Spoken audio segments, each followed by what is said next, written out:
in the air if you's a true player. Legendary Notorious B.I.G., a cult figure of the 90s, and even now, when his music plays, he comes alive. Today, we'll talk about the important women who were in his life. Welcome to the Top Art Legends, and we'll start with Jan Jackson. Jen and Biggie went to middle school together, but they only started dating in 1990.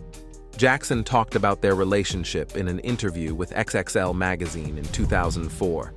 Damn, niggas wanna stick me for my cream, and it ain't a dream, things ain't always what it seems. We grew up a block apart in Bed-Stuy, but we never met until January of 1990. I came out of the subway from work and I stopped to use the phone, and he approached. I always see you getting off the train. You always so serious. Why don't you smile? He came in the telephone booth with me and I'm like, can you please leave? I don't know you. After that, every day when I got off the train, he would walk me up the block to my house. It was really sweet. I was a terror since the public school era. Bathroom passes, cutting classes, squeezing asses. The first year of their relationship was full of drama. According to Jackson, there was always some woman hiding around the corner, or a phone number of some woman. Notorious B.I.G. was increasingly focused on his music. That's just me, the B.I.G. Competition rapper ever since 13. Used to steal clothes, I was considered a thief until I started hustling on Fulton Street. Which led to problems in their relationship. When Jackson became pregnant, Chris got a recording contract. He was working on his album, and they started to fall out of sync. Jackson moved back in with her mother, and they finally broke up when their daughter Tiana was 8 months old. I really thought I was going along for the ride. I had this impression that nothing would come between us, but I guess rap came between us, said Jackson. Wow, why you punch me in my face? Stay in your place, play your position, here come my intuition, go in this nigga. However, despite the fact that their relationship ended, Jackson has always loved Biggie and is grateful to have been a part of his life. I did not know what love was before I met him. I thought I did, but I didn't, she admitted. And the most sentimental moment in Biggie's tragic life story is his daughter. When Biggie died, Tiana was only 3 years old, but she keeps his memory alive through her brand, Notorious Clothing. Yeah, I don't have that magical talent. Unfortunately, I don't rap. So I was like, let me do something that I love and dedicate it to him. So I started my clothing line. I called it Notorious, and then I just dedicated it to him. Rapper Lil Kim. I come from Bed-Stuy, but you can see the two of they gon' die. Gotta keep the ratchet close by. Biggie first saw Lil Kim during a rap battle on the streets of Brooklyn, New York, in 1993. They started dating while he was still in a relationship with Jackson. Biggie was the type of person to motivate you.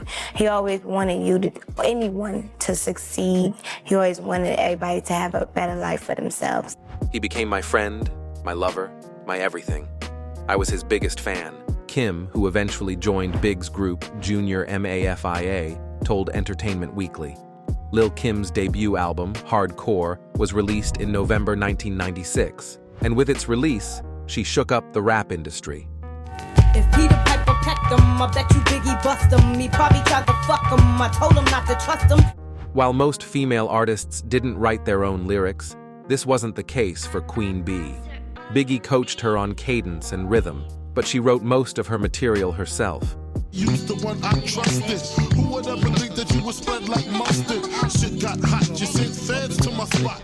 As Biggie and Kim were making waves in the music scene, their already tumultuous relationship intensified. During the recording of Hardcore, Kim found out she was pregnant. I already knew the kind of relationship that Biggie and I had, and I knew that having a child was something that couldn't take place, she told The Source in a 1999 interview. By that time, Biggie had already met and married Faith Evans. However, his relationship with Kim continued, and she admitted that it was toxic. We did have a very violent relationship. I'm like, I don't know, I hate that, like, for a while, that was, like, all I attracted. You know, it is what it is. It was like, he was everything. We did have a very violent relationship, she said on Ebro in the Morning in 2017. She also confirmed Jermaine Dupri's claim that Biggie pulled a gun on her in the studio. You know how it is when you're in the industry. It's like, the guys could do whatever they want. Of course. But you can't do shit. Yeah. You can't do nothing. Singer Faith Evans.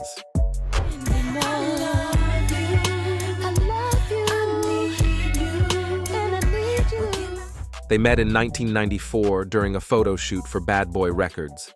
They quickly connected and got married a week after meeting. He's a real nice person, that's why I love him. She was beautiful. She was real pretty when I saw her. Going back to Jan Jackson, she was shocked when she found out about Biggie's marriage. Until then, Jan hadn't lost hope, as he still visited and communicated with her. First I talk about how I dress is this and diamond necklaces, stretch Lexus is the sex is just a... But back to Faith. Even though they hit it off right away, their relationship was far from perfect. In an interview, Faith said, "One thing about him, even at that young age, honest," she said, glowing with joy. "Yo, I respect it. I can't take nothing else. B.I.G. is the like." I asked him, "Did you f*** her?" He'd be like, "Yeah." I'm blowing up like you thought I would. Call a crib, same number, same hood. It's all good. Just like in the previous story, the cause of their arguments was the women constantly around Biggie, such as his ex Lil Kim and Charli Baltimore, who will be discussed later. In 1996, they had a son, Christopher Wallace Jr. "I married her after knowing her 8 days, and I was happy," he recalled. "That was my baby. We should have got to know each other and then got married."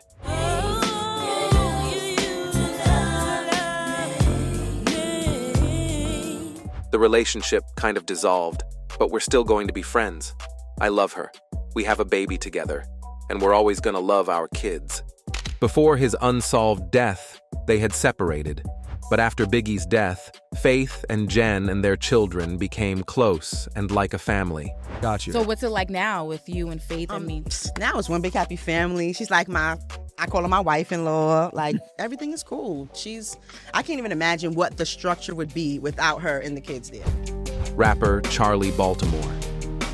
Cats fatigued out thinking they armies. My crew arms me with beats. How we swarm, be who bang, be more on Wu-Tang. They met in the summer of 1995 when he was performing in Philadelphia, her hometown.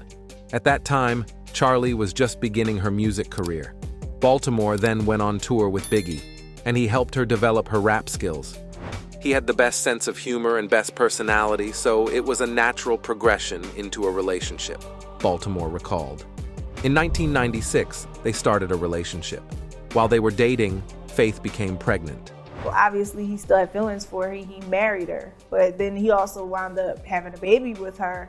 Wow, we were together, which was crazy because at that point, we had been together for a while, and I didn't know he was going back and forth. Commenting on their relationship, Charli said, "We would have moments in our relationship where we would break up for short periods of time, We definitely will have our little spats and go into our on-again, off-again stage. So I think the way he tried to explain it was, it happened during one of our on-again, off-again situations." If robbery's a class, but I pass it, things get drastic, I'm buried in your bastard. These relationships were intense and ended rather sadly. A few days before his death, they had a heated argument. "When I first went out there, we had a crazy argument a couple of days into my trip," she recalled. So how bad did the fight get between you and Biggie? He cut all of my clothes up. He ripped apart my bags and broke all my shoes, and his jewelry was in the living room part, and it was on a table. It was some kind of crazy Rolex and this ring that Puff had just got him for Christmas, and I chucked it off the balcony into the pool. "We actually got kicked out of the hotel that we were staying in, and it was pretty wild." After that, Baltimore left Los Angeles, just a day before Biggie was shot in March 1997. The rapper known as Biggie Smalls was shot several times as he sat in his Chevy Suburban early this morning outside the Peterson Automotive Museum in Los Angeles. The death of Notorious left many questions unanswered. However, the most important thing is that we lost a very talented guy with great plans for the future. His music remains relevant today, inspiring new generations to have good taste, create amazing rap, and never give up.